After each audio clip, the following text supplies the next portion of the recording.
Olá, pessoal! Sou eu, a professora Josiane Louvera, mais uma vez aqui com vocês, para juntos estudarmos processo penal. O tema de hoje vai ser prisão em flagrante. Então, sem mais delongas, vamos aí ao tema que nos propusemos a estudar hoje. Então, vamos lá? Bom, a prisão em flagrante, ela está aí do artigo 301 ao 310 do Código de Processo Penal. Antes de efetivamente falarmos da prisão em flagrante, nós temos que saber o seguinte: nós temos dois gêneros, né? Dois gêneros: prisão definitiva, que é a prisão decorrente de sentença penal condenatória transitada em julgado, e prisão provisória, que é toda prisão antes da sentença penal condenatória transitar em julgado. Enquanto a sentença penal condenatória não transitar em julgado, a gente estará diante da chamada prisão provisória. E temos, então, como prisão provisória, a chamada prisão em flagrante, a preventiva e a temporária. Alguns alunos sempre perguntam, professora, e a prisão domiciliar não é uma quarta espécie? Não. Na verdade, a prisão domiciliar é a preventiva substituída pela domiciliar quando presente os requisitos legais, tá? Então, o que nós temos é a preventiva substituída pela domiciliar nas hipóteses do artigo 318 do CPP. Então, são três as espécies de prisão provisória: flagrante, preventiva e temporária. Flagrante, a chamada prisão pré-cautelar, por força do artigo 283 do CPP. A preventiva e a temporária, prisões cautelares, também por força do artigo 283 do CPP. Ok? Bom, então, como eu já havia dito para vocês, nós vamos falar especificamente da prisão em flagrante. Então, o que é a prisão em flagrante? Nada mais é do que a privação da liberdade de locomoção da pessoa em virtude do flagrante delito. Tá claro?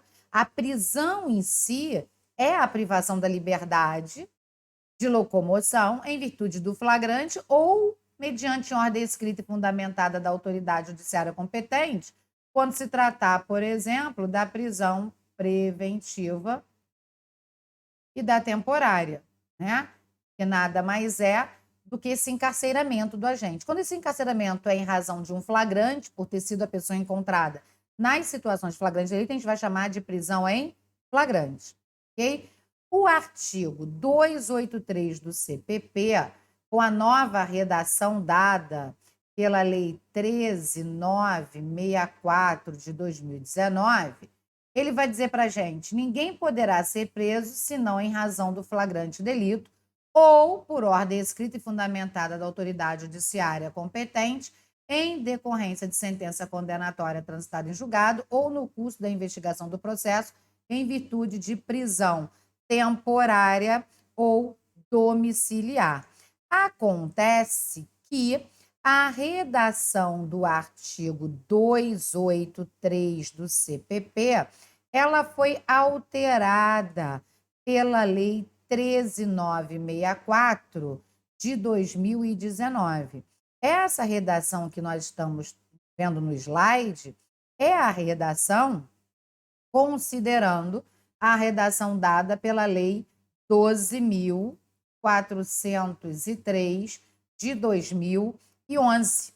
Mas olha, a Lei 13.964, ela alterou o artigo 283 do CPP e deu aí uma nova redação, que nós vamos agora verificar a redação em conformidade com a Lei 13.964, que é o que foi apelidado por todos de pacote anticrime. que todos chamam de pacote anticrime, nada mais é do que a Lei 13.964 de 2019. Vamos aqui, então.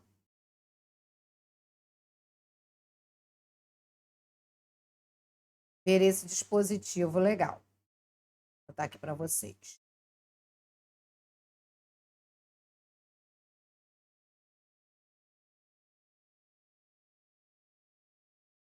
Olha aí o que vai dizer o artigo 283 com a nova redação. Olha como mudou.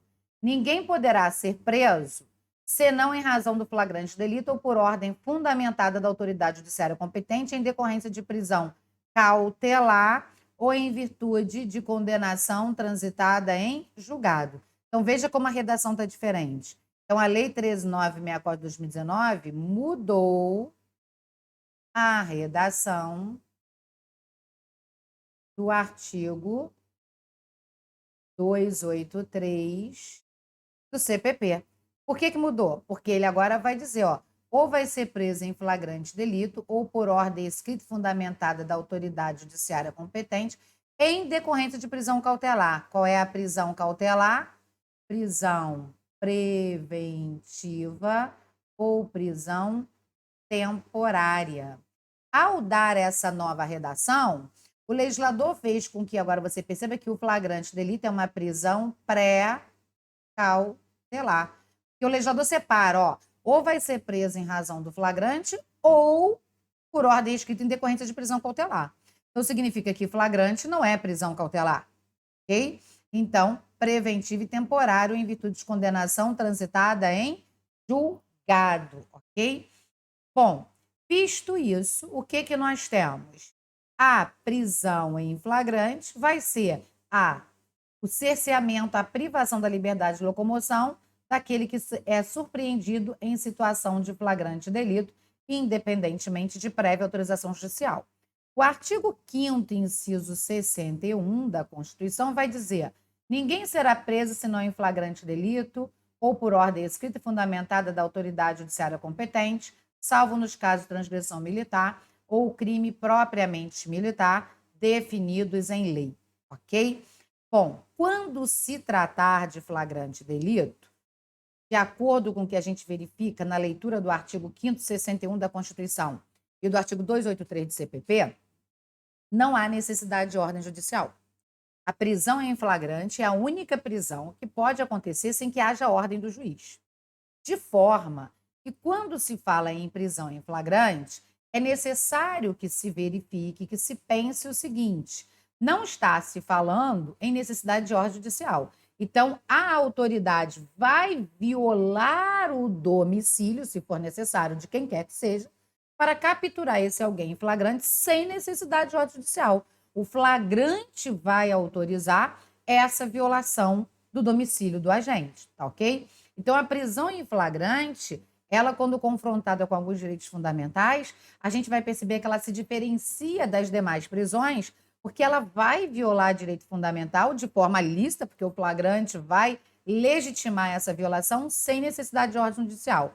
A primeira hipótese é que a inviolabilidade do domicílio, ela não é questionada quando se tratar de flagrante delito. A prisão poderá ser efetuada em qualquer dia e a qualquer hora, respeitadas as restrições relativas à inviolabilidade do domicílio. No caso de flagrante delito, não há que se falar em violação. Por quê? Porque independe de ordem judicial. Independe de ordem judicial.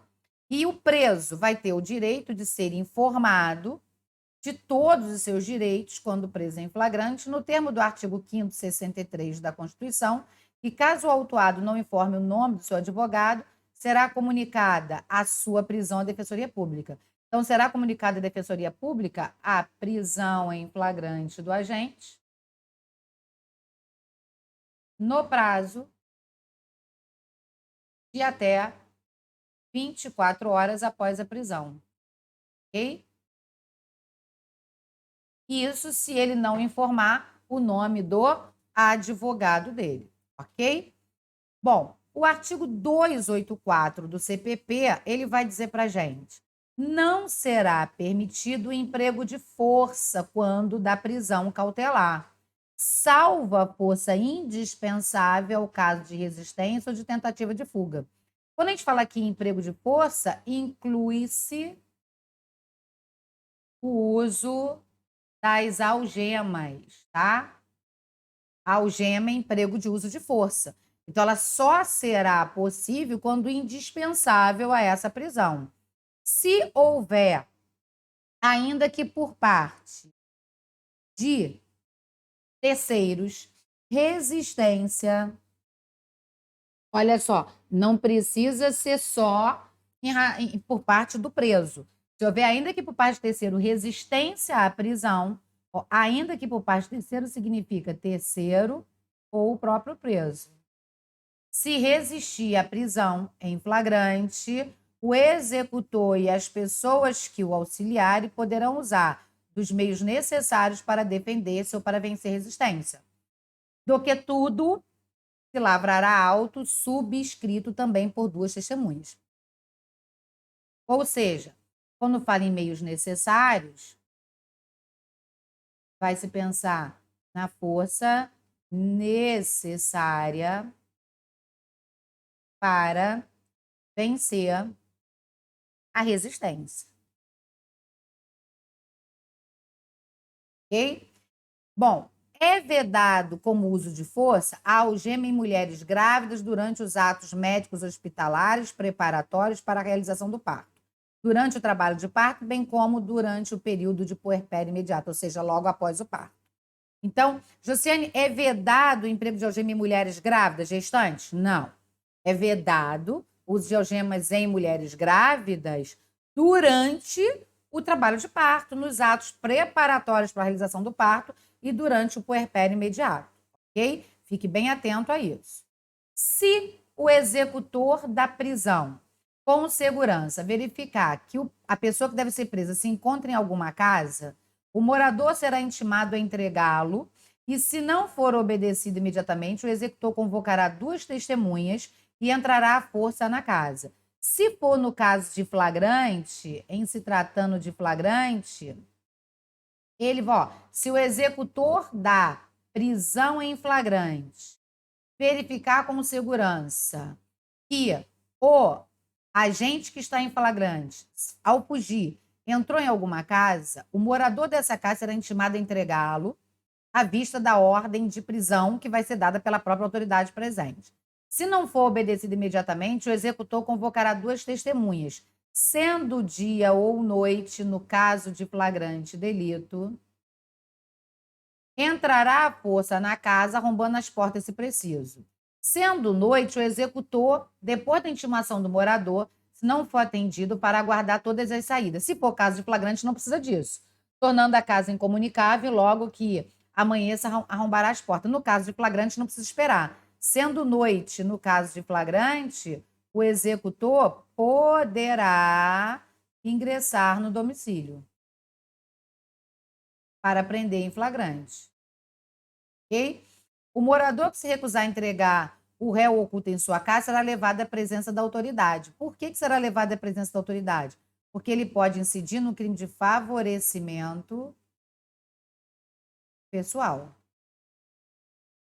Ele pode incidir no crime de favorecimento pessoal, ok? No caso de prisão em flagrante, observa-se o disposto no artigo anterior. Ou seja, sendo o caso de flagrante, vai se observar o que está aqui no artigo 293, levando-se em consideração que o legislador já disse, já trouxe aí para você que se for flagrante, independe do dia e da hora para ser executado, tá claro? Bom, o artigo 474, parágrafo 3º do CPP, ainda falando sobre algema, vai dizer: não será permitido o uso de algema durante o período em que o acusado estiver em plenário do júri, salvo se absolutamente necessária a ordem dos trabalhos, a segurança das testemunhas e a garantia da integridade física dos presentes. E durante os debates em júri, as partes não poderão mencionar o uso de algema como argumento de autoridade, ok? O uso de algema, portanto, pessoal, é o uso de força, tá? A algema é uma das hipóteses de empregar a força.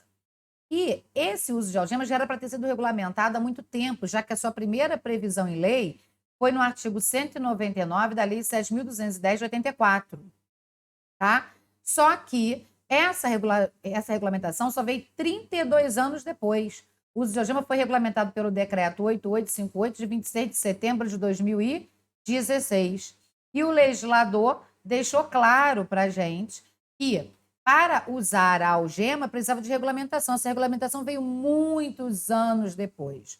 O que significa o quê? Só é lícito o uso de algema em caso de resistência, de fundado receio de fuga ou de perigo à integridade física própria ou alheia por parte do preso, justificada a excepcionalidade por escrito, sob pena de responsabilidade disciplinar civil e penal do agente, da autoridade de nulidade da prisão, a que se refere sem prejuízo da responsabilidade civil do Estado. Então, o que você vai verificar aqui? Essa é a súmula vinculante número 11. O STF, como percebeu que durante todos esses anos o legislador não fez a regulamentação, ele então sumulou, ok? O STF editou a súmula vinculante número 11 com essa redação, dizendo para a gente que o uso de algemas somente em caso de resistência ou de fundado receio de fuga ou de perigo à integridade física própria ou alheia por parte do preso ou de terceiro, justificada a excepcionalidade por escrito. Tá claro? Sob pena de responsabilidade disciplinar civil e penal do agente, de autoridade da nulidade da prisão ou do ato processual que se refere sem prejuízo de responsabilidade civil do Estado. O que quer dizer isso? Usar a algema hoje, sem que presente os requisitos legais, constitui crime de abuso de autoridade. O STF já havia simulado nesse sentido e hoje, com a regulamentação feita pelo Decreto 8858, o legislador vai dizer o seguinte: o emprego de algema observará o disposto neste decreto e terá como diretrizes o inciso 3 do caput do artigo 1º e o inciso 3 do caput do artigo 5º da Constituição, que dispõe sobre a proteção e a promoção da dignidade da pessoa humana, sobre a proibição de submissão a tratamento desumano ou degradante. A Resolução 2010 de 2016 das Nações Unidas, que trata do tratamento de mulheres presas e medidas não privativas de liberdade para mulheres infratoras. Também levará em consideração o Pacto São José da Costa Rica, que determina o tratamento humanitário dos presos, em especial das mulheres em condição de vulnerabilidade. E o artigo 2º vai dizer para a gente o seguinte: é permitido o emprego de algemas apenas em caso de resistência, de fundado receio de fuga ou de perigo à integridade física própria ou alheia, causado pelo próprio preso ou por terceiro, justificada a sua excepcionalidade por escrito. Então, o artigo 2º do decreto, praticamente, ele reproduziu a súmula vinculante número 11 com algumas alterações. Ele diz: emprego de algema é possível em caso de resistência ou de fundado receio de fuga, de perigo à integridade própria ou alheia, causado pelo preso ou por terceiro, justificada a sua excepcionalidade por escrito. Ele não colocou aqui o que a súmula descreve, porque ela disse que é no caso de resistência, fundado receio de fuga ou de perigo à integridade física própria ou alheia por parte do preso ou terceiro, justificada a sua excepcionalidade por escrito. O artigo 2º, ele vem até aqui. Ele omitiu o sob pena de responsabilidade disciplinar, civil e penal do agente ou de autoridade e a nulidade da prisão do ato processual que se refere, sem prejuízo da responsabilidade civil do Estado. Então, o que o artigo 2º do Decreto 8858 omitiu foi essa possibilidade da responsabilização civil, penal e administrativa do agente que é algemar e a responsabilidade civil do Estado. Isso saiu aí. De qualquer forma, se impõe essa responsabilidade? Sim, se impõe essa responsabilidade, embora não esteja expressamente previsto aí no artigo 2º, tem se entendido que a súmula continua sendo aplicada, tá? O artigo 3º vai dizer: é vedado o emprego de algemas em mulheres presas em qualquer unidade da Federação Penitenciária durante o trabalho de parto, no trajeto da parturiente entre a unidade prisional e a unidade hospitalar e após o parto, durante o período que se encontrar. Ou seja, muito parecido com o parágrafo único do artigo 290, que nós já falamos hoje, né? Quando a gente falou do emprego de uso de força, a gente tratou dessa hipótese. Essa lei entra em vigor aqui na data da publicação, 26 de setembro de 2016. Portanto, hoje a gente tem a regulamentação do uso de algema, que é o emprego de forças, ok? Bom, tratando disso, agora vamos efetivamente falar do flagrante. O legislador vai dizer: qualquer do povo poderá, a autoridade policial e seus agentes deverão prender quem quer que seja encontrado em flagrante delito. Então, é óbvio que o legislador diz: qualquer do povo poderá. Então, em relação a qualquer do povo, a gente está diante de um flagrante facultativo.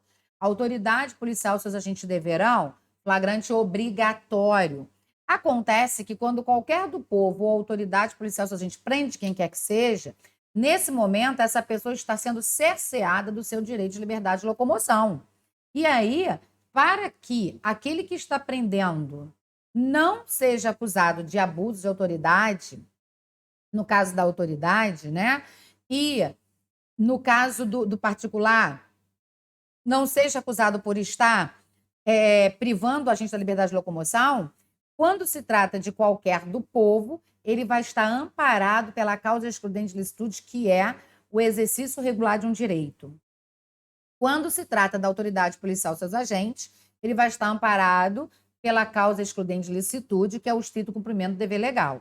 Então, quando o legislador diz qualquer do povo poderá, autoridade policial e seus agentes deverão, qualquer do povo, flagrante, facultativo. Autoridade policial e seus agentes deverão, flagrante obrigatório, compulsório, coercitivo. Está aqui, ó. Quando a autoridade policial atua, ela está no estrito cumprimento do dever legal. Já quando qualquer do povo atua, flagrante facultativo, está no exercício regular de um direito. Bom, seja autoridade policial, seja qualquer pessoa do povo, para prender quem quer que seja encontrado em flagrante delito, esse agente deve ser encontrado em situação de flagrante. E quando que o agente estará em situação de flagrante? Nas hipóteses do artigo 302 do CPP. O artigo 302 vai dizer: considera-se em flagrante delito quem está cometendo a infração, acaba de cometê-la, é perseguido logo após pela autoridade, pelo ofendido ou por qualquer pessoa do povo em situação que faça presumir ser autor da infração, ou é encontrado logo depois com instrumentos, armas, objetos ou papéis que façam presumir ser ele o autor da infração. Essas são as hipóteses legais de flagrante delito. E aí nós precisamos saber o seguinte: quando ele é encontrado cometendo a infração ou quando acabou de cometê-la, a doutrina chama isso de flagrante próprio, verdadeiro ou real. Flagrante próprio, verdadeiro ou real, por quê? Porque é uma situação em que o agente ele é encontrado praticando a infração penal. É evidente, está sendo evidenciada aquela situação de flagrante, porque o agente está sendo encontrado naquele momento, né? Então, flagrante próprio, verdadeiro, real. Quando ele é perseguido logo após, quanto tempo é logo após? A lei não fala. A perseguição é que tem que iniciar logo após a autoridade tomar conhecimento da infração. Essa perseguição tem que começar logo após, não é o encontro da pessoa, não, tá? A pessoa pode ser encontrada horas depois, dias depois. A perseguição é que tem que iniciar logo após a autoridade tomar conhecimento do fato.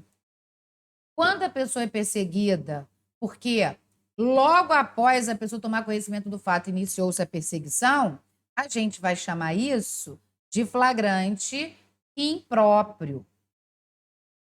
De flagrante impróprio, de quase flagrante, de flagrante irreal.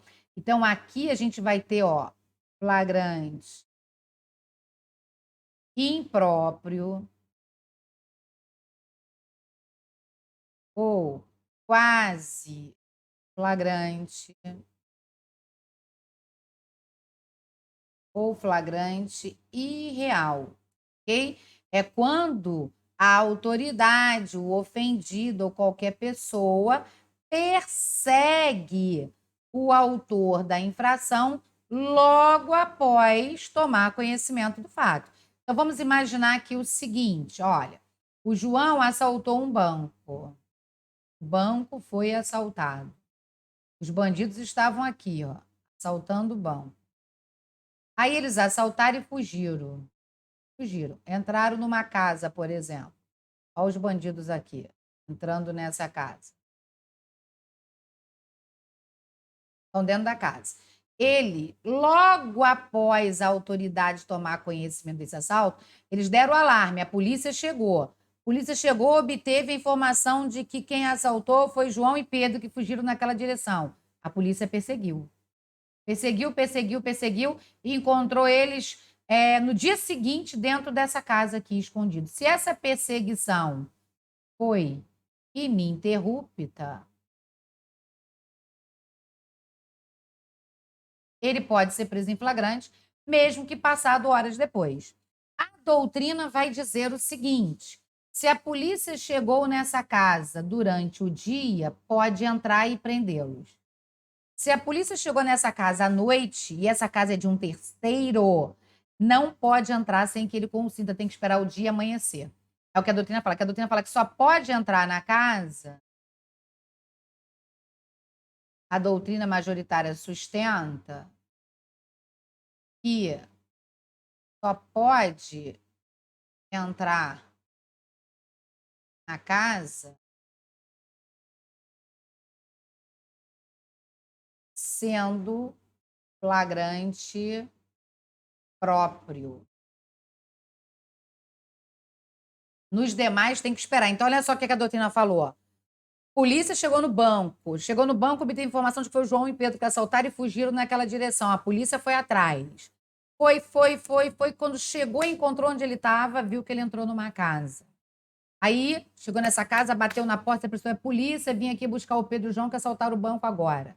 Se for noite, a doutrina diz, a polícia só vai poder entrar se o morador consentir, porque o crime não está acontecendo na casa, o crime aconteceu no banco. Então, há entendimento doutrinado no sentido de que, no caso de perseguição ininterrupta, se essas pessoas foram perseguidas, forem encontradas no domicílio de alguém, e sendo noite, esse alguém não permite que a polícia entre, ela vai ter que esperar o dia amanhecer, tá? E só se admite a prisão em flagrante dentro da casa quando se tratar de flagrante próprio. Josiane, você concorda com isso? Não, vou te dizer por quê. Se esses meliantes fugiram e se esconderam em uma casa, se essa casa for deles, ele não pode alegar a inviolabilidade do domicílio porque ele está usando um direito fundamental, que é a inviolabilidade do domicílio, para acobertar uma prática delituosa. E ele não pode usar um direito fundamental como uma cortina para livrá-lo de uma ilicitude. Não pode. Então, a polícia poderia entrar, porque a casa não está tendo destino para o qual a inviolabilidade foi criada. Ok? Se essa casa é de terceiro e não permitiu que eles entrassem, a polícia pode entrar, porque além de estar apreendendo pelo assalto que foi feito no banco, o estaria apreendendo por essa violação de domicílio e até mesmo por estar constrangendo, fazendo a vítima de refém. Ok? E se essa casa é de um terceiro que permitiu que esses meliantes entrassem, aí a polícia vai entrar e, além de prender os meliantes, vai prender o dono da casa. Porque o dono da casa que permitiu que ele entrasse está no favorecimento pessoal. Então, ainda vai ter outra pessoa para prender pelo favorecimento pessoal. Tá claro? Agora, e se essa casa é do cônjuge, ascendente, descendente ou irmão, são pessoas que têm a escusa absolutória no crime de favorecimento pessoal. Aí, nesse caso, sim, o delegado teria que esperar o dia amanhecer para obter o mandado e entrar e prender essa pessoa, porque o dono dessa casa, ele não incide aí, né, no crime do favorecimento pessoal. Aí sim seria um entendimento razoável, ok? Mas existe essa controvérsia quando se tratar de flagrante impróprio ou quase flagrante decorrente de perseguição ininterrupta. Continuando aí, flagrante em que o agente é encontrado logo depois. Quanto tempo é logo depois? Não sabemos. Então, esse logo depois tem que vir na tua prova com essa nomenclatura, logo depois. Ele tem que ser encontrado logo depois de ter praticado a infração com instrumentos, armas, objetos ou papéis que façam presumir que ele é autor da infração. Perceba que ele se diferencia do perseguido porque aqui não existe perseguição. Ele aqui é encontrado sem nenhuma perseguição. A doutrina chama esse flagrante de flagrante presumido ou flagrante ficto. Esses são os flagrantes legais previstos em lei, tá? Mas além dos flagrantes legais, que são o flagrante próprio, verdadeiro, real, perfeito dos incisos 1 e 2, o flagrante próprio, irreal, imperfeito ou quase flagrante do inciso 3, né? Em que o agente é perseguido. E o que é essa perseguição? O legislador vai dizer: considera-se perseguido quem passar ao território de outro município ou comarca, o executor poderá efetuar-lhe a prisão no local onde o alcançar, apresentando imediatamente à autoridade local, depois de lavrado o auto, se for o caso, providenciará a remoção do preso para o local da infração. E entende-se que o executor está em perseguição quando o que se considera a chamada perseguição ininterrupta para caracterizar o flagrante impróprio ou quase flagrante. Quando tendo avistado, perseguindo sem interrupção, embora depois o tenha perdido de vista. Quando sabendo por indício informações fidedignas que o réu tenha passado há pouco tempo em tal ou qual direção pelo lugar em que o procure for no seu encalço, ok? Então, pode ir nessa perseguição ainda que não tenha avistado o agente, ok? Mesmo que não tenha avistado, pode simplesmente continuar na perseguição se obteve informação fidedigna de quem seja, ok? Quando as autoridades locais tiverem fundadas razões para duvidar da legitimidade da pessoa do executor ou da legalidade do mandado que apresentar, poderão pôr em custódia o réu até que esclarecida a dúvida, ok? Bom, temos o flagrante, então, impróprio, irreal, imperfeito ou quase flagrante. Para ele, requisito, situação que faça presumir autoria e tem que haver a perseguição. Lembra que eu disse? Quanto tempo? O importante é que ela deve ser ininterrupta, independentemente do tempo que vai durar a perseguição. Agora, essa perseguição deve iniciar logo após o cometimento da infração, ou seja, logo após a autoridade tomar ciência que essa infração ocorreu. Logo após, é considerado tempo, aquele lapso temporal entre acionamento da polícia, seu comparecimento ao local, colheita de informações contra o autor do delito e o início da imediata perseguição. Ok? Bom, além do flagrante impróprio ou quase flagrante, nós temos o flagrante ficto, presumido assimilado, que é aquele do inciso 4, em que o agente é encontrado logo depois com instrumentos que façam presumir ser o autor, como eu já disse, nesse não há a perseguição. Além dessas hipóteses legais de flagrantes previstas no artigo 302 do CPP, nós vamos ter os flagrantes doutrinários, tá? Que é o flagrante preparado, flagrante provocado, chamado de crime de ensaio, delito putativo por obra do agente provocador. Nós vamos ter o flagrante forjado ou fabricado, nós vamos ter o flagrante esperado, o flagrante retardado, prorrogado ou diferido. Quando nós teremos o flagrante preparado ou provocado? Já vou adiantar para vocês que o flagrante preparado ou provocado, assim como o flagrante forjado ou fabricado, são espécies de flagrantes ilegais que dão aso ao relaxamento da prisão. Tá claro? Quando que a gente vai ter o flagrante preparado? O nome já diz. Quando o agente provocador induz, determina, provoca a conduta do agente, já com tudo preparado para, no momento em que o agente provocado praticar a infração, ser preso em flagrante.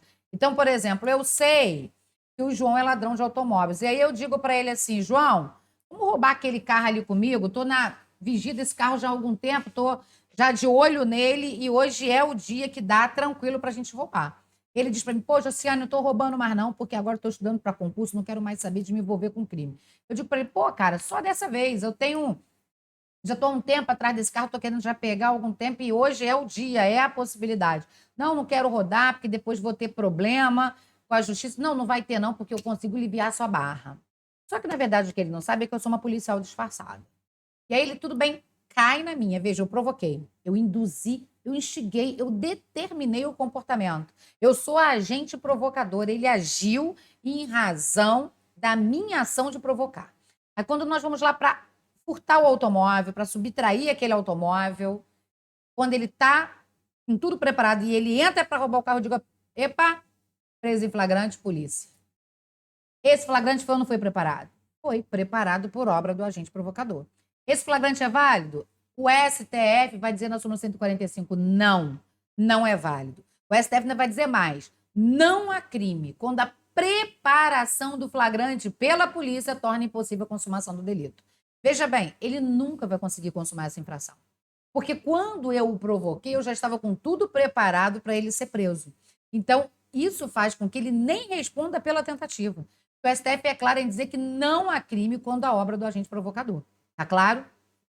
Agora, flagrante forjado ou fabricado. O flagrante forjado ou fabricado, ele existe quando? Ele existe quando o agente fabrica, forja a situação. Eu sei que o João é um delinquente, mas eu não consigo encontrar provas contra ele. Então, o que eu faço? Eu pego um punhado de droga e coloco dentro da mochila dele sem que ele perceba. Paramos ele numa blitz e encontramos ele com aquela droga. Olha, ele praticou algum crime? Nenhum. Aquilo foi fabricado, foi forjado contra ele. Então, no flagrante forjado, o agente que é preso, ele não praticou nenhum delito. Quem praticou, quem fez parecer, quem fabricou a situação foi o agente que o prendeu. Então, o flagrante forjado também é uma hipótese de flagrante legal que dá margem ao relaxamento da prisão, tá? Flagrante esperado, esse é válido. Quando é que vai acontecer o flagrante esperado? Vou te explicar. Imagine você, que você saiba que o João, enfermeiro, cuidador de um idoso, ele está maltratando esse idoso. E aí o que você faz? Você põe uma câmera escondida e fica vigiando para ver o momento que o João vai maltratar o idoso. Quando o João maltrata o idoso, você que está vendo pela câmera escondida, chega e dá voz de prisão em flagrante. Esse flagrante é válido? É. Jocine, ele não é preparado? Não. Como que você sabe que não é? Eu te pergunto o seguinte, se a câmera não tivesse escondida ali, onde ela estava, o crime teria acontecido da forma como ocorreu? Claro que sim. A câmera escondida ali ou não influenciou em nada o criminoso. Então, aqui não há que se falar em obra de agente provocador, porque ninguém provocou e ninguém preparou nada. Aqui o agente apenas ficou esperando e aquela filmagem está apenas servindo para comprovar aquilo que ele já imaginava. Então, essa prisão em flagrante é válida. O agente encontra a pessoa praticando o crime. Por que isso não é flagrante próprio? Porque em que pese o agente ser encontrado praticando a infração, não é algo que é uma surpresa. Você não tem aquele elemento, cheguei e encontrei o agente delinquindo. Você não tem isso. Você encontra o agente delinquindo porque você esperava por isso. Por isso que não é flagrante próprio. E por que não é flagrante preparado? Porque a câmera ali escondida no nosso exemplo em nada interferiu na conduta do agente criminoso. Então, o flagrante esperado é um flagrante válido, ok? Bom, flagrante prorrogado, postergado ou diferido. Também esse flagrante prorrogado, postergado, prorrogado, diferido, na lei, ele é chamado de ação controlada. O que é a ação controlada? Né? É exatamente a possibilidade que tem a autoridade policial e seus agentes de retardar a prisão em flagrante. Então, a polícia sabe que o João está ali vendendo droga. Mas, ao invés de prendê-lo agora, ela espera e quando ele acaba de vender para aquela galerinha que ele está vendendo e que ele vai buscar mais, a polícia vai atrás dele.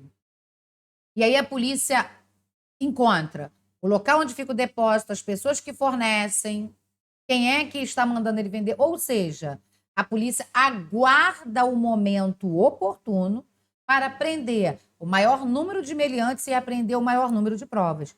Então, a polícia retardou. Ela já podia prender no momento que a pessoa estava ali vendendo? Podia.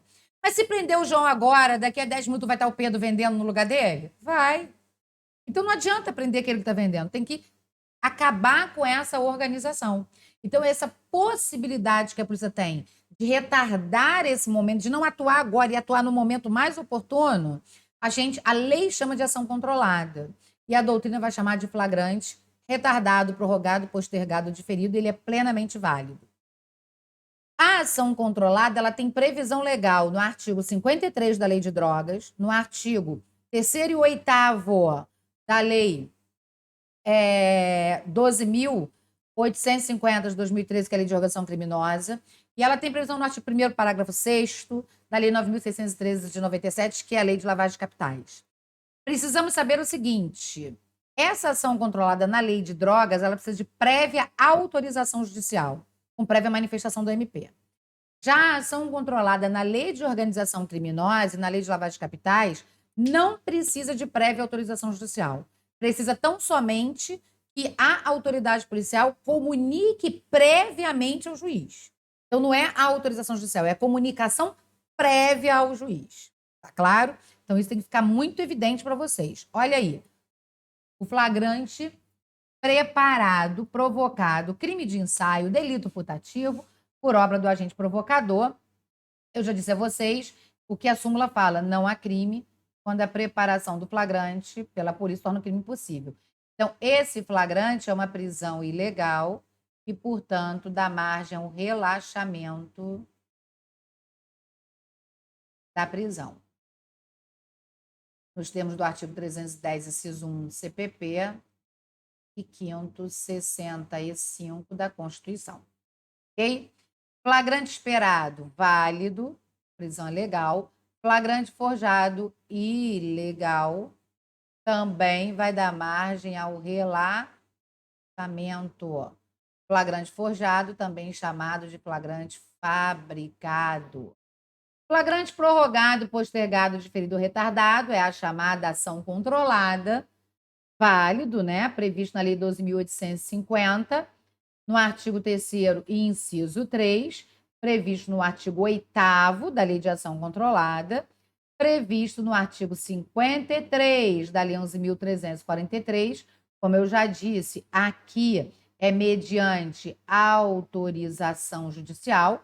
Na Lei de Drogas, para ação controlada, precisa de prévia autorização judicial, tá? Na Lei de Organização Criminosa, não precisa de prévia autorização judicial, precisa apenas de prévia comunicação ao juiz competente. Olha a diferença, tá? Comunique-se ao juiz competente. Já na Lei de Drogas, vai depender de prévia autorização judicial, tá? Então, cuidado aí com essa diferença. Vamos lá. Falando da prisão em flagrante propriamente dita, a gente precisa saber o que a respeito dela. A prisão em flagrante ela é dividida em 3 momentos distintos: captura, lavratura do auto de prisão em flagrante e encarceramento. Ok? Você vai ter a captura, a lavratura do auto e o encarceramento. A captura, quem pode fazer a captura? Qualquer do povo poderá capturar, qualquer do povo poderá, a autoridade policial e seus agentes deverão. Então, aqui a gente tem um flagrante facultativo, aqui a gente tem um flagrante obrigatório. Poderão capturar quem? Quem quer que seja encontrado em flagrante delito. Qualquer pessoa que foi encontrada poderão capturar quem quer que seja encontrado em situação de flagrante delito. Ok? Qualquer pessoa que foi encontrada em situação de flagrante. Então, esse é o primeiro momento. Captura e faz o quê? Uma vez capturado, ele vai ser conduzido a uma delegacia de polícia. Regra, delegacia de polícia do local da prisão, ok? Essa é a regra prevista no artigo 290 do CPP.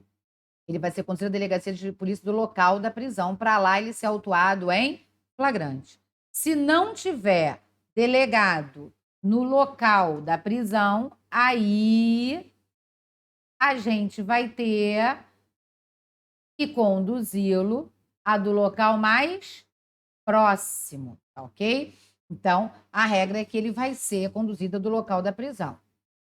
Segundo momento do flagrante é a lavratura do auto. A lavratura do auto, regra, delegado de polícia do local da prisão, ok? Se não tiver delegado de polícia do local da prisão, delegado de polícia do local mais próximo de onde ele foi preso. É o que diz o artigo 308 do CPP. Quem preside o flagrante, regra, delegado de polícia. Mas, excepcionalmente, quando o crime ocorrer na presença do delegado ou na presença do juiz, quando eles estiverem no exercício da função, se o crime ocorrer contra eles, delegado ou juiz, ou na presença deles, delegado ou juiz, quando eles estiverem no exercício da função, a eles incumbirá presidir a lavratura do flagrante, ok? Também é possível, boto uma observação aqui, a lavratura do flagrante também pode ser feito pela polícia do Senado Federal ou pela polícia da Câmara dos Deputados, quando o crime ocorrer em suas dependências.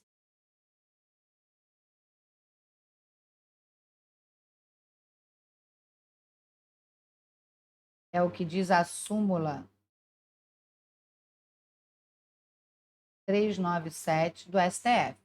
Então, quem vai presidir o flagrante? Presidir o flagrante é atribuição regra do delegado de polícia do local da prisão, do delegado de polícia do local mais próximo, ou do delegado de polícia contra o qual o crime foi praticado, ou que tenha presenciado, desde que ele esteja no exercício da função. Mas, excepcionalmente, pode ser pelo juiz, quando o crime ocorrer contra ele ou na presença dele no exercício da função, ou pela própria Polícia Legislativa, a Polícia do Senado, da Câmara dos Deputados, quando o crime ocorrer dentro de suas dependências, nos termos da súmula 397 do STF. Ok? Bom, a lavratura do flagrante vai ter esse caminho todo aqui. O delegado de polícia preside, regra, a gente já viu, o delegado de polícia do local da prisão ou do local mais próximo, ou quando o crime ocorrer contra ele ou na presença dele, né? Então, regra, quem preside é o delegado. Já vimos que existem exceções. O escrivão faz a lavratura, significa subscreve, ok? Escrivão, na Polícia Civil, é chamado de oficial de cartório, né? Na Polícia Civil do Rio de Janeiro, ele é chamado de oficial de cartório. O escrivão, ele lavra, subscreve. Se não tiver escrivão para lavrar, o delegado de polícia, na falta do escrivão, o delegado nomeará uma pessoa. Pode nomear qualquer pessoa, tá? Nomeará alguém, vou até botar alguém para você saber que não precisa ser policial, para funcionar como escrivão.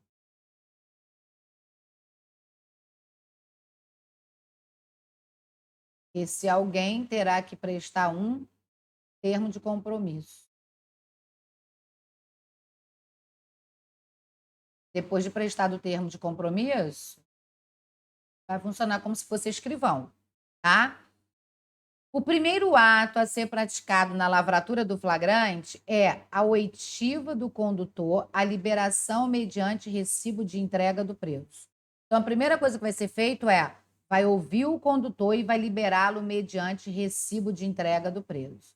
O condutor vai assinar o termo de depoimento e vai ser liberado. Assinar o termo de depoimento que ele tiver dado e será liberado, mediante recibo de entrega do preso. Depois que se ouviu o condutor, vai ouvir as testemunhas. Regra: 2 testemunhas do fato, também chamadas de testemunhas de viso. A falta de 2 testemunhas do fato não impede a lavratura do flagrante, tá? A falta delas não impede a lavratura do auto de prisão em flagrante. Nesse caso, o delegado nomeia 2 testemunhas de apresentação do preso. Quem são essas testemunhas? Qualquer pessoa que esteja na delegacia no momento em que o preso foi apresentado ao delegado, ok? Está lá no artigo 304, parágrafo 2º. Então, a falta de testemunhas de viso, a falta de testemunha do momento em que o agente foi efetivamente preso, não impede a prisão. Ele vai ser autuado normalmente, o delegado chama 2 pessoas que estavam na delegacia no momento da prisão e coloca como se fosse testemunhas de apresentação do preso. O que elas sabem sobre o fato? Nada, apenas ver o preso sendo apresentado ao delegado, tá? Depois o delegado vai ouvir o ofendido quando for possível. Sendo possível, ouve o ofendido.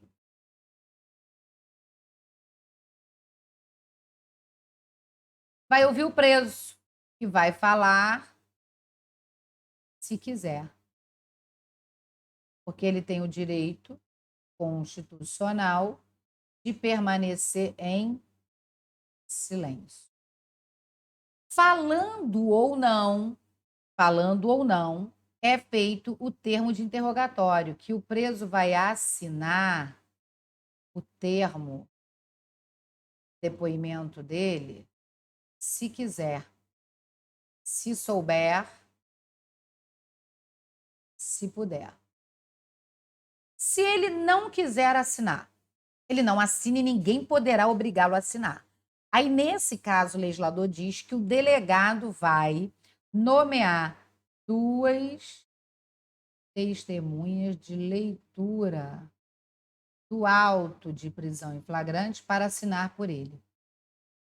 Mas, caso ele não assine, o delegado não poderá coagi-lo a assinar, não poderá obrigá-lo a assinar, mas aí o delegado nomeia 2 testemunhas de leitura do flagrante para assinar no lugar dele.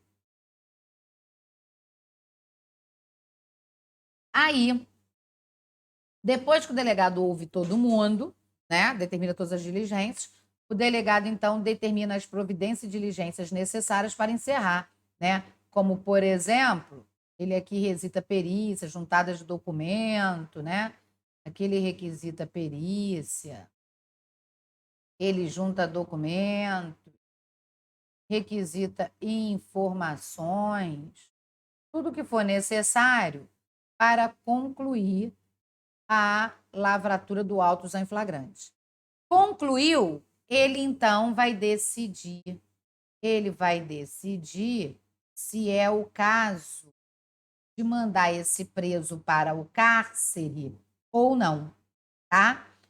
Ele vai mandar para o cárcere sempre que se tratar de crime inafiançável. Se o crime foi inafiançável, o delegado não tem outra alternativa, manda para o cárcere. Ou quando afiançável,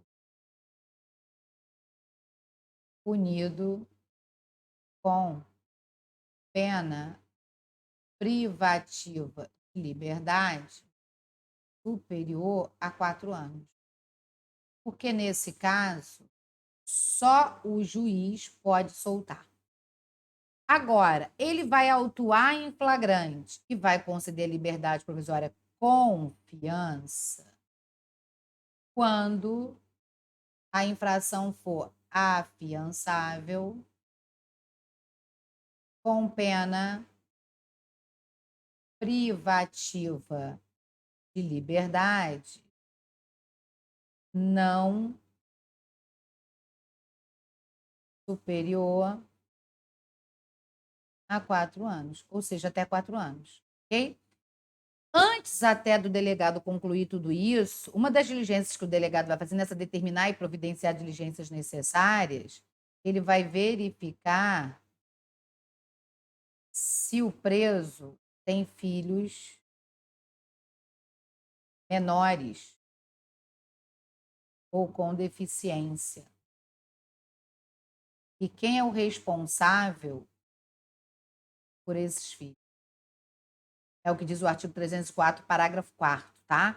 Antes dele decidir tudo, ele vai verificar se esse preso tem filhos menores ou com deficiência e quem é o responsável pelos cuidados desse filho, tá? Aí, depois ele decide se eu mandar para o cárcere ou se vai conceder liberdade provisória, tá?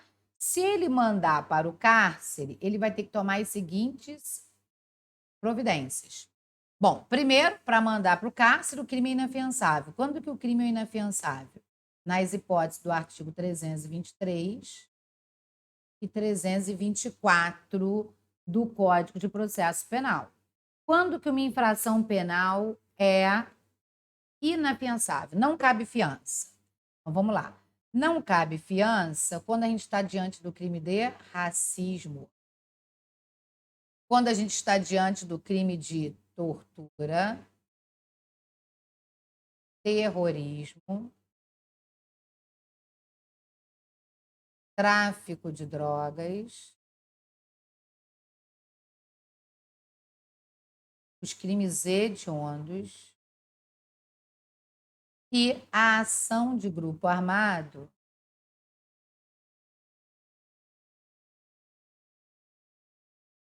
contra a ordem constitucional e o Estado Democrático de Direito. Se estiver diante de um desses crimes, a gente vai dizer que o crime é inafiançável. E ele também será inafiançável quando estiver presente, diz o artigo 324, quando presentes os requisitos da preventiva. Estando presente os requisitos da preventiva, ele é inafiançável. E também não poderá conceder fiança aqueles presos que tiverem quebrado a fiança sem motivo justo. Então, também, quando o preso tiver quebrado a fiança injustificadamente, nos termos do artigo 324, inciso 1 do CPP, ou ainda se ele preso no caso de prisão civil ou militar. Se a prisão for civil ou militar, quando houver, não será concedida fiança, quando houver prisão civil ou militar, não se fala em fiança, tá? São as hipóteses aqui do artigo 324 do CPP, aqui é inciso 1, 2, aqui é o inciso 3.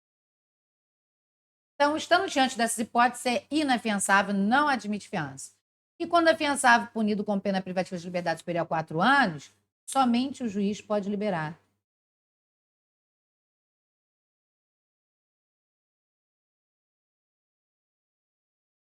Então, o delegado não tem outra alternativa senão mandar para o cárcere.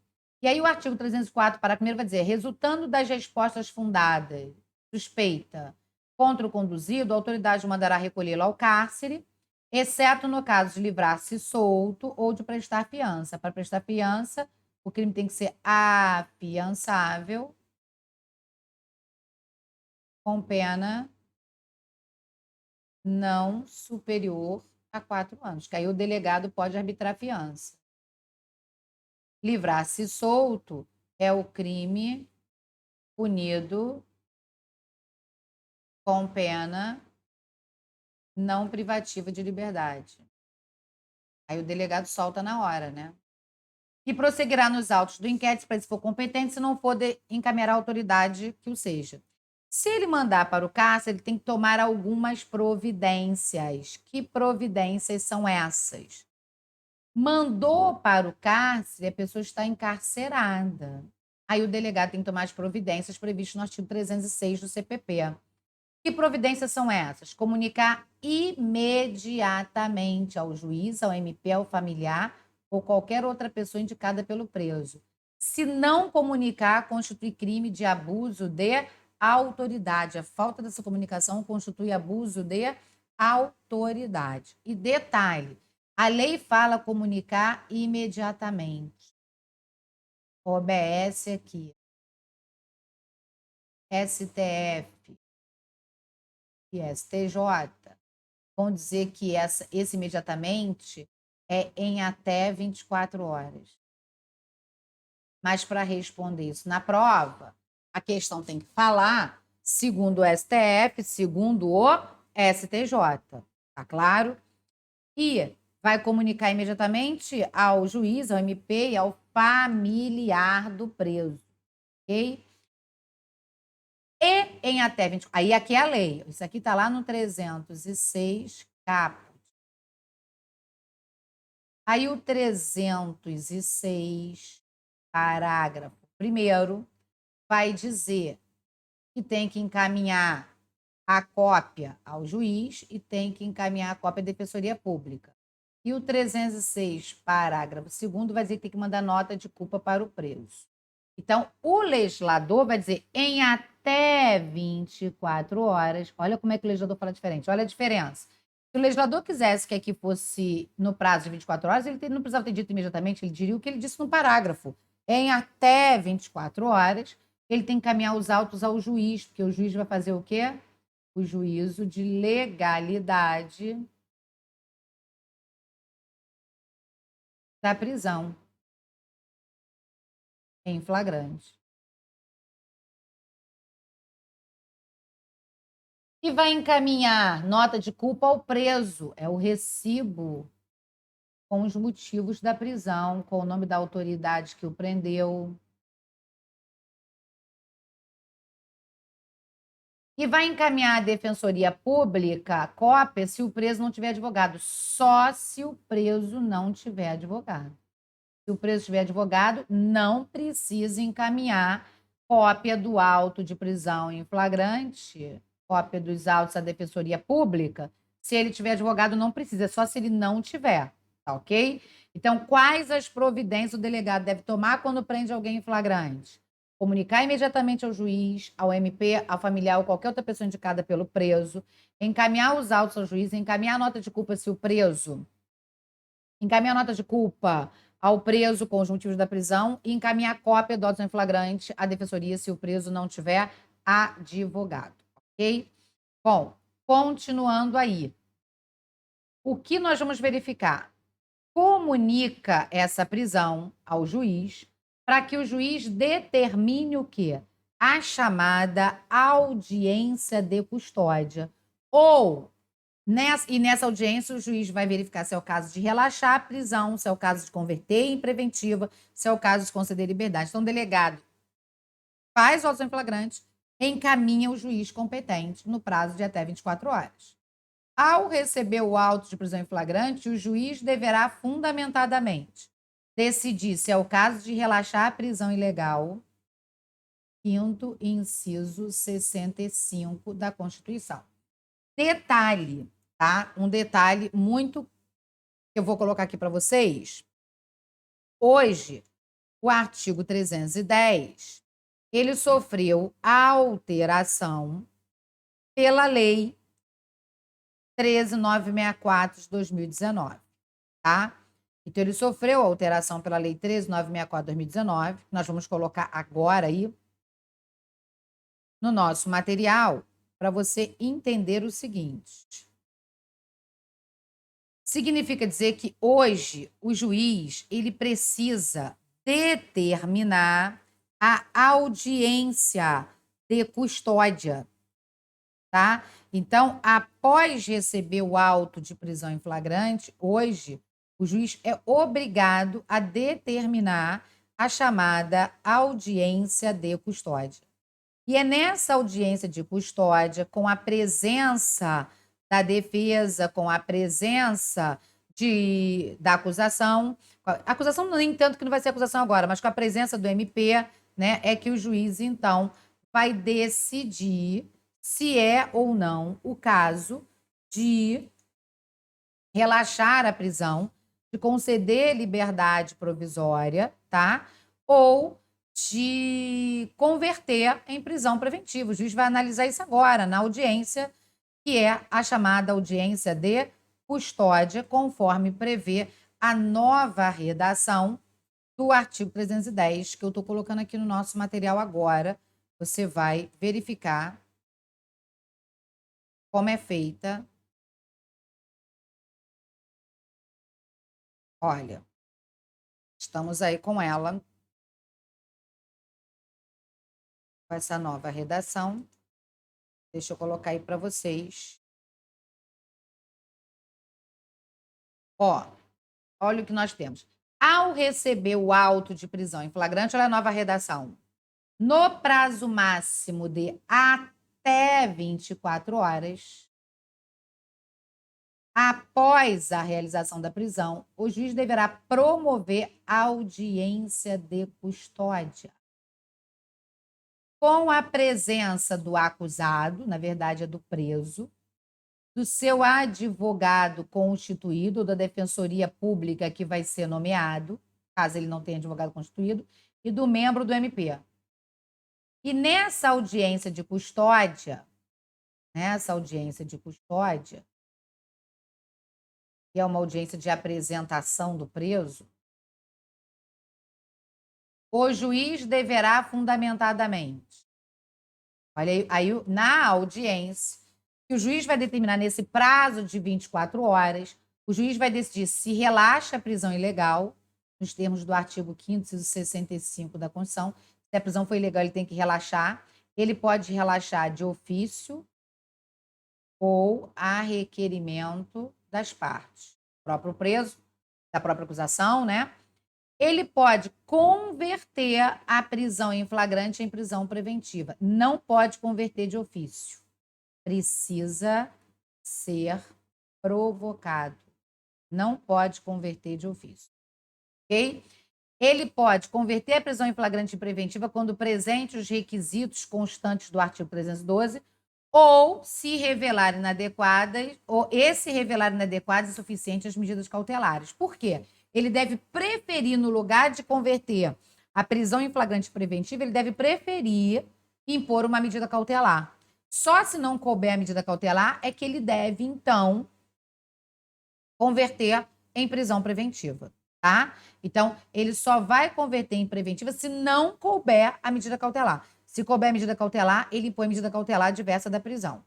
E ele vai conceder a liberdade provisória com ou sem fiança. Sem fiança, na hipótese do crime ser inafiançável, ou quando afiançável, o preso não tiver condições de pagá-la. Então, turminha, hoje, quando a gente fala em prisão em flagrante, a gente precisa entender o quê? Vou até colocar o restante dos parágrafos aqui para vocês.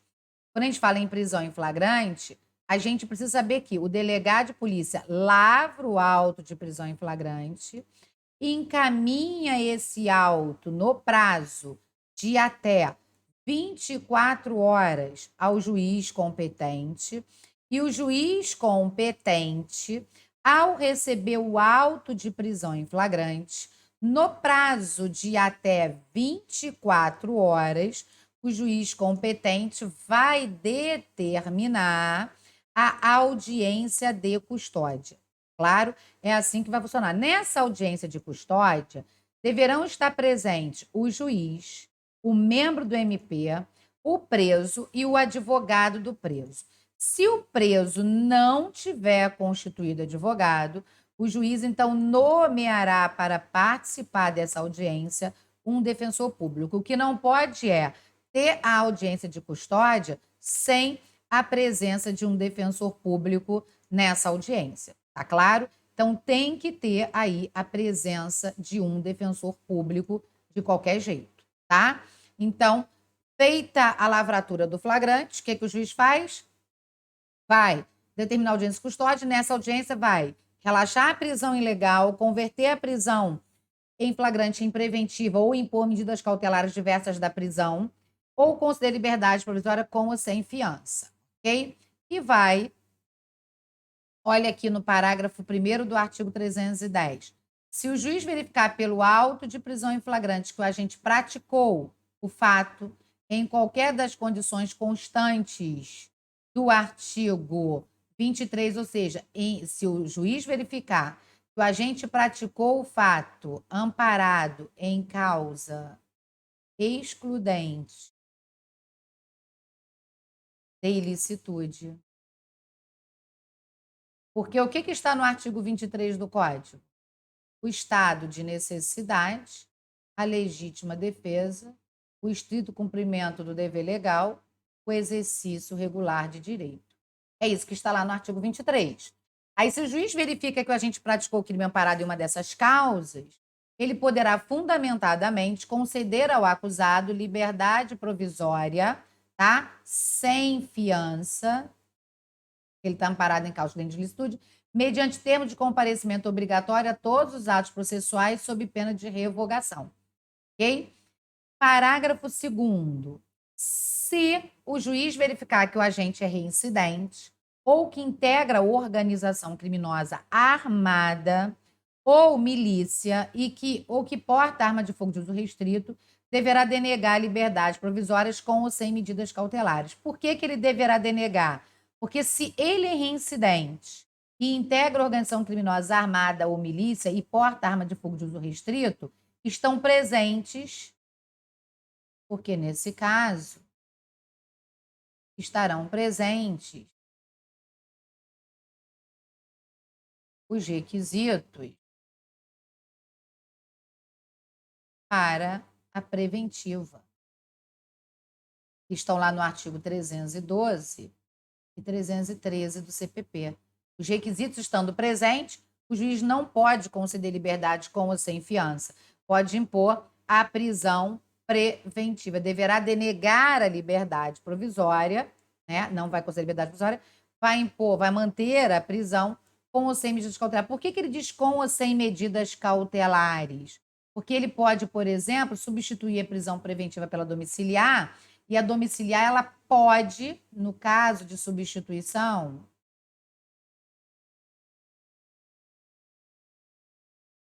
da preventiva pela domiciliar, esta pode ser acumulada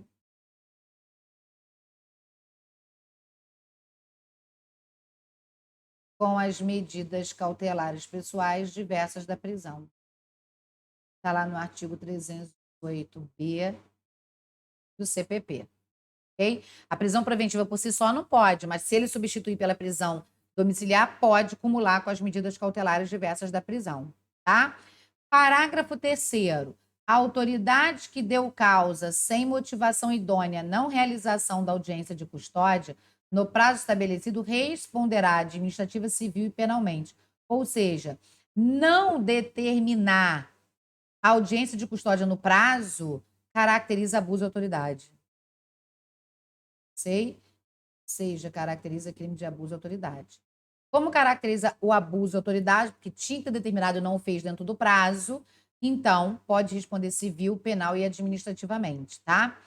Transcorridos o prazo de 24 horas após o decurso do prazo estabelecido no caput, a não realização de audiência de custódia sem motivação idônea ensejará também a ilegalidade da prisão, a ser relaxada pela autoridade competente sem prejuízo da possibilidade de imediata decretação da preventiva. Esse dispositivo, esse parágrafo, está suspenso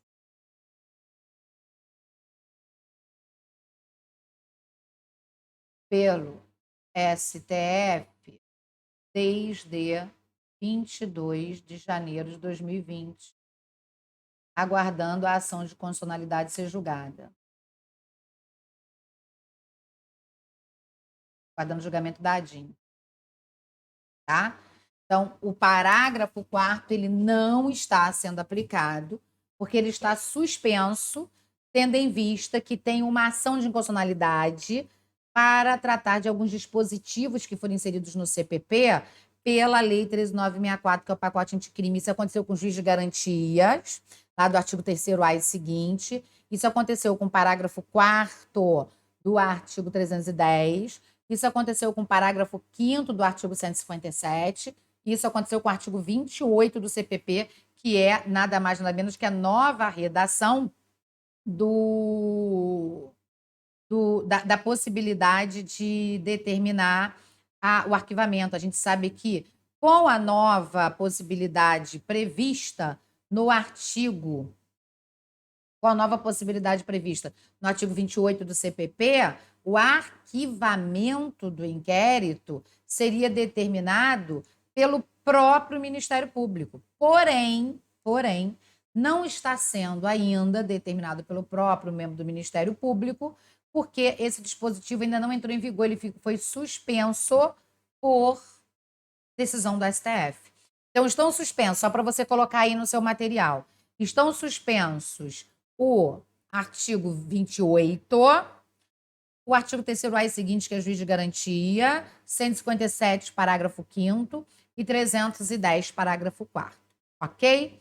Bom, turminha, encerramos aqui prisão em flagrante. Falamos das espécies do flagrante, falamos quem é o sujeito ativo do flagrante, quem pode prender, quem pode presidir o auto. Aliás, até antes de eu encerrar, eu vou fazer um comentário com vocês a respeito disso. Deixa eu colocar aqui um comentário com vocês a respeito disso, porque nós temos que falar aqui um detalhe. Vou voltar aqui o material. Olha.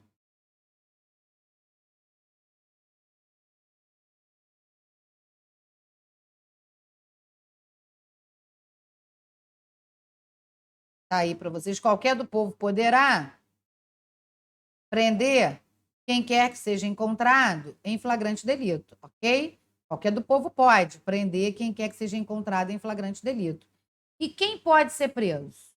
Olha só, qualquer do povo poderá prender quem quer que seja encontrado em flagrante delito. Observação aqui, ó. Observação aqui. Qualquer pessoa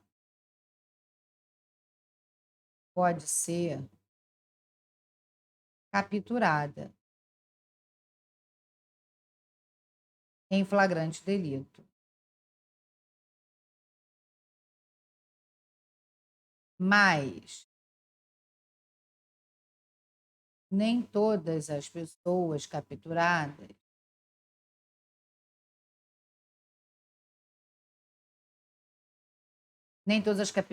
e autuadas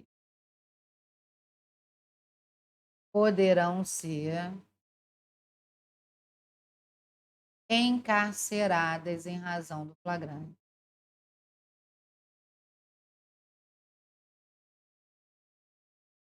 Como assim, Josiane? Nem todas as pessoas poderão ser encarceradas em razão do flagrante. Existem pessoas que não podem ir para o cárcere em razão do flagrante. Então, por exemplo, quem não pode? Primeira exceção, ó, nunca irão para o cárcere. Nunca. Serão encarceradas em razão do flagrante. Quem nunca irá para o cárcere em razão do flagrante? Presidente da República. O legislador não autoriza o presidente da República ir para o cárcere em razão do flagrante. O artigo 84, 86 da Constituição Federal, ele impede que o presidente da República vá para o cárcere, a não ser que tenhamos uma sentença condenatória. Presidente da República, enquanto não sobrevier a sentença condenatória nas infrações penais comuns, não estará sujeito à prisão em flagrante. O artigo 86, parágrafo 3º da Constituição vai dizer isso. Ele nunca vai para o cárcere em razão do flagrante, só através de sentença condenatória nos crimes comuns. Também não vai para o cárcere em razão do flagrante o menor de 18 anos. o menor de 18 anos, ele não é preso em flagrante. Quando é encontrado em situação de flagrante, ele é internado. Okay? Ele é internado, ele não pode ser preso. Até porque ele não pratica crime, ele pratica ato infracional. Também não pode ser preso em flagrante, não vai para o cárcere em razão do flagrante, o agente diplomata de caráter permanente quando tem tratado ou convenção internacional de reciprocidade, tá?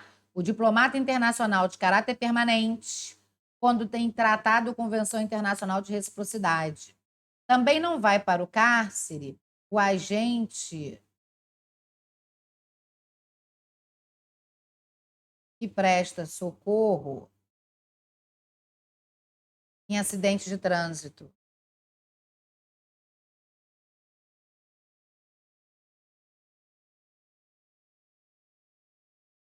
Se o agente causou um acidente de trânsito, parou para prestar socorro, não vai para o cárcere.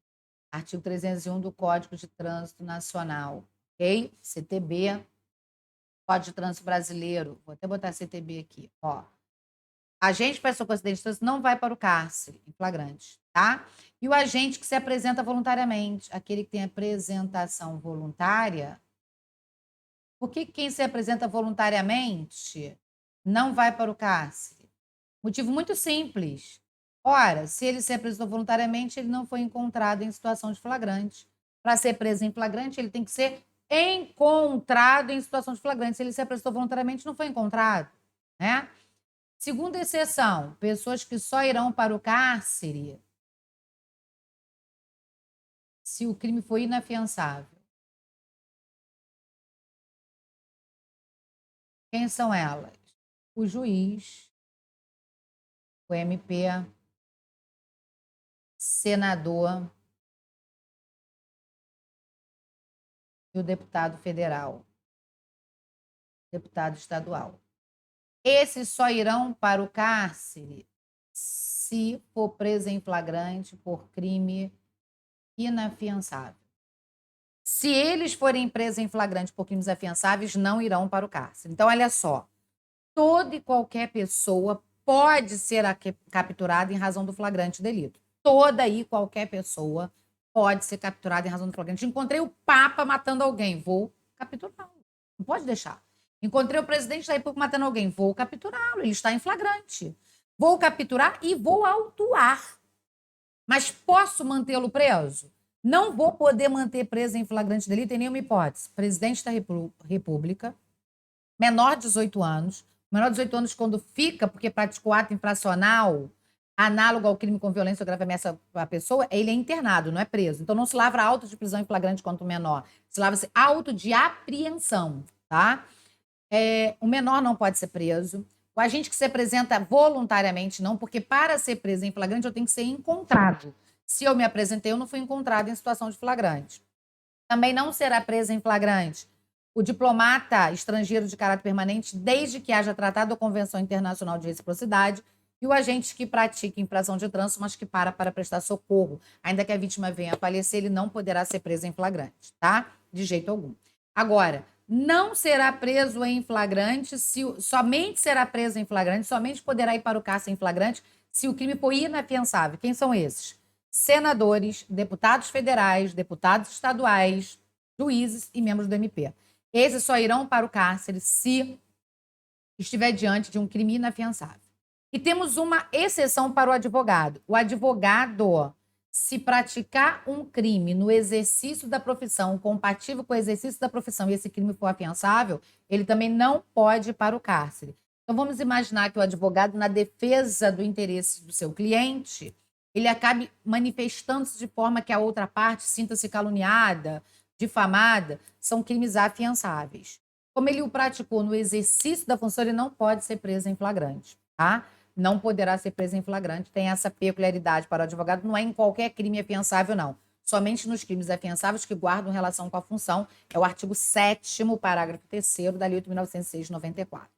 Agora sim eu posso dar por encerrado o estudo do flagrante, que nós vimos as espécies de flagrantes, quem pode capturar, quem pode autuar, quem pode mandar para o cárcere, quem pode ser capturado, quem pode ser encarcerado em razão do flagrante. Não é isso? Vimos tudo que deve ser feito, como é que é feita a lavratura, tudo disso nós vimos. Então, quanto ao flagrante delito, a gente encerra a nossa aula aqui. Se você tiver qualquer dúvida acerca desse assunto, não hesite, mande para mim a sua perguntinha, que eu terei imenso prazer em respondê-los, ok? Até a próxima, turma!